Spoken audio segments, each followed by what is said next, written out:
Yes hello good evening once again आप सभी का टेक्स्ट बुक के प्लेटफॉर्म पर स्वागत है। This is Priyanka your educator. और आज मैं आपको बताने वाली हूँ इनकम टैक्स यानी कि यूनिट 10 आपका। उसमें 20 ऐसे इंपॉर्टेंट टॉपिक जो आपकी मस्ट करके ही जाना है। इन 20 टॉपिक से बाहर आपके एग्जाम में क्वेश्चंस नहीं पूछेगा। इन 20 टॉपिक्स का आपको पोस्टमार्टम अच्छे से करके जाना है। वैसे मैं आपको आज टॉपिक्स बताने वाली हूँ, चलिएगा। तो सबसे पहले स्टार्ट करते हैं। कुछ इन्फॉर्मेशन मैं आपको दे दूं कि मेरा जो क्लास होता है वो डेली 8 PM पर होता है और 10 PM पर होता है। 8 PM पर यूट्यूब पर, 10 PM पर टेक्स्ट बुक के ऐप पर। और ये दोनों क्लास बिल्कुल फ्री है। जो भी बच्चे पहली बार वीडियो को देख रहे होंगे वो सब्सक्राइब कर लेना ताकि क्लासेस आपको रेगुलर मिलते रहे। तो सबसे पहले हमारा जो है topic old tax regime and new tax regime. ये old tax regime new tax regime मतलब क्या होता है कि आपका जो टैक्स का स्लैब है वो आपको ओल्ड भी याद रखना है, न्यू भी आपको याद रखना है कि दोनों में आपका क्या जो है कैटेगरी रखा गया है, कितना स्लैब का अमाउंट रखा गया है, क्या आपके डिफरेंसेस है वो, और सरचार्ज में क्या क्या चेंजेस हुए हैं उसका भी आपको ओल्ड न्यू दोनों याद रखना है।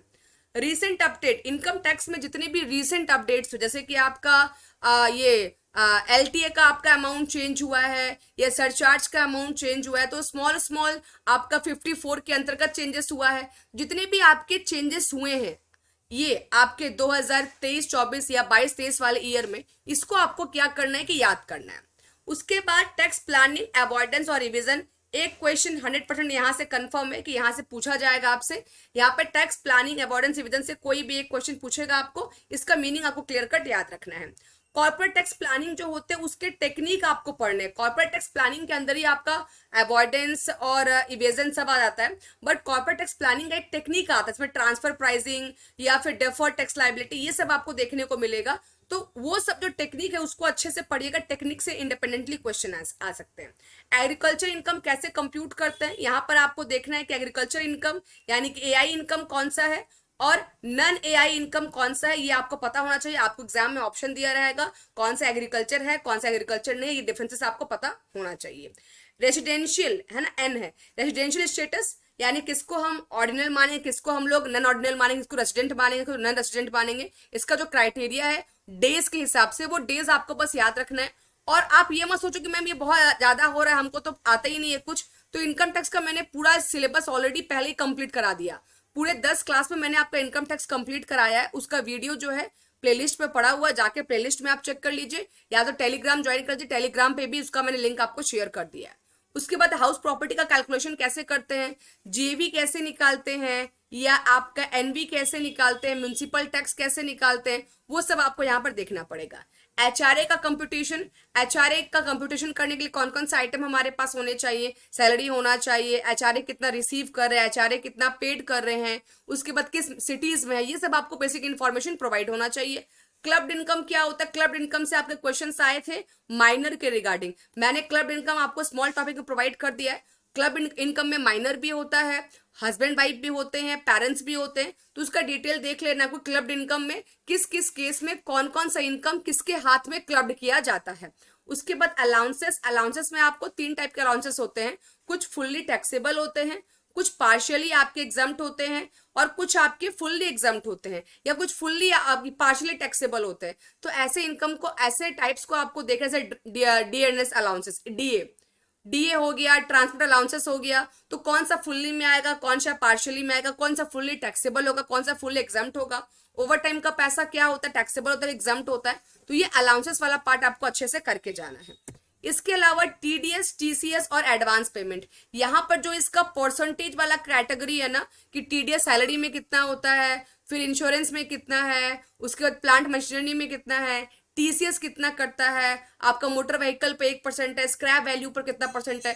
तो टीडीएस और टीसीएस का जो आपका परसेंटेज वाला जो स्लैब है, जो कि मैंने क्लास में करवाया भी है, वो आपको याद करके जाना है।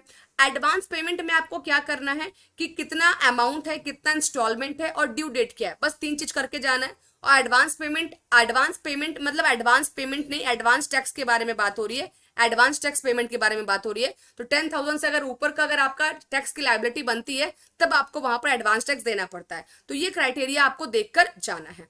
आर्म्स लेंथ प्राइस क्या होता है, इसके कौन कौन से मेथड है, ये भी अभी पूछा जा रहा है, तो इसको आपको अच्छे से देखकर जाना। अधिकतर बच्चे ने आर्म्स लेंथ प्राइस और मेथड को टच नहीं किया अभी तक, मेरे को पता है, तो काइंडली इसको टच कर लीजिए और मेथड कौन कौन से इसको बस एक बार ओवरव्यू जरूर कर लीजिएगा। इनकम के आपको पता है कि 5 हेड होते हैं इनकम के, कौन कौन से, head of in salary, house, property, उसके बाद business and profession, capital gain और अदर सोर्स। तो ये पांचों हेड में किस हेड में कौन सा आइटम जाएगा ये आपको पता होना चाहिए, कि अगर कोई पार्टनरशिप को मिल रहा है सैलरी तो वो किस हेड में जाएगा, एमपी एमएलए को मिल रहा है सैलरी वो किस हेड में जाएगा, लॉटरी से मैंने पैसा कुछ कमाया वो किस हेड में जाएगा, मैंने अपनी पुरानी जमीन बेच दी वो पैसा किस हेड में जाएगा। तो आपको किस हेड में कौन सा आइटम जाता है ये 5 हेड को डिटेल से आपको पढ़कर जाना है। इसके बाद set of and carry forward, ये कैपिटल गेन का है। अगर मैं आपको बताऊं तो कैपिटल गेन काफी इंपॉर्टेंट टॉपिक आपका बन जाता है और ये बहुत कंफ्यूज भी करता है हमको। तो कैपिटल गेन आपको स्पेसिफिकली 5 हेड में स्पेसिफिकली ज्यादा जो फोर्स डालना है वो कैपिटल गेन में डालना है और कैपिटल गेन को ज्यादा डेप्थ में पढ़ना है। कैपिटल गेन के अंदर ही आपका सेट ऑफ और कैरी फॉरवर्ड का आपका आता है रिलेशन। तो सेट ऑफ कब करते हैं, कितने साल के लिए लॉस को कैरी फॉरवर्ड कर सकते हैं, कौन सा लॉस किससे कैरी फॉरवर्ड होगा, ये सब आपको पता होना चाहिए।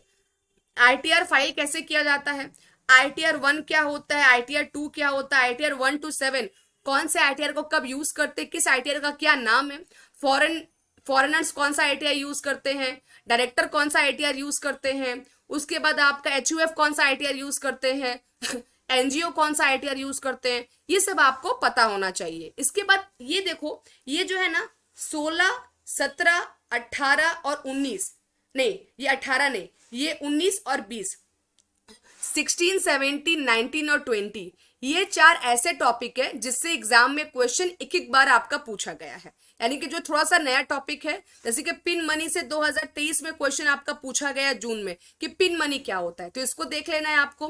टोनेज टैक्स सिस्टम से कभी क्वेश्चन नहीं पूछा गया था, लेकिन मार्च वाले एग्जाम में आपका 2023 में टोनेज टैक्स सिस्टम से भी क्वेश्चन पूछा गया, इसको भी आपको देख लेना है। Deduction and section 50G, 50GGA, GGB, GGC, 50 बोल रही हूँ sorry, 80G, 80GGA, 80GGB, 80GGC है ना, 80TTA, जितने भी सेक्शंस आपके होते हैं 10 सब सेक्शन 2, जितने भी डिडक्शन है, जितने भी सेक्शन है, ये सारा कुछ 80 से लेकर 80C से लेकर 80U तक आपको सारा सेक्शन यहाँ पर अच्छे से, बहुत अच्छे से डेप्थ में देख कर जाना है। विवाद से विश्वास एक्ट से 2 बार 2 टाइम्स क्वेश्चन पूछा गया है और ये आपका न्यू ट्रेंड्स में कवर हो जाएगा, तो विवाद से विश्वास को भी अच्छे से पढ़कर जाना है। और उसके बाद इनपुट टैक्स क्रेडिट क्या होता है, इसके प्रोविजन क्या क्या है, किस केस में ये आपका अप्लाई होता है। तो ये आपके वैसे 20 टॉपिक्स है जो कि आपको 100% अच्छे से निचोड़ कर, नींबू को निचोड़ते हो ना, जब तक आखिरी रस बूंद ना निकल जाए तब तक नींबू को निचोड़ते हो, तो जब तक पूरा कॉन्सेप्ट क्लियर ना हो जाए तब तक उतने डेप्थ में जाके आपको ये 20 के 20 टॉपिक्स जो है अच्छे से पढ़ने हैं। और इसमें से मैक्सिमम 20 में से मान के चलिए कि 15 से 16 टॉपिक मैंने ऑलरेडी आपको करवा दिया है, ठीक है। और ये टॉपिक कभी भी एग्जाम देने से पहले एक बार देख लीजिए, अगर ये 20 टॉपिक आपके अच्छे से क्लियर है, ये 20 टॉपिक्स अगर आपके क्लियर हैं पूरे, मतलब कि आपका इनकम टैक्स जो है वो कंप्लीट हो चुका है।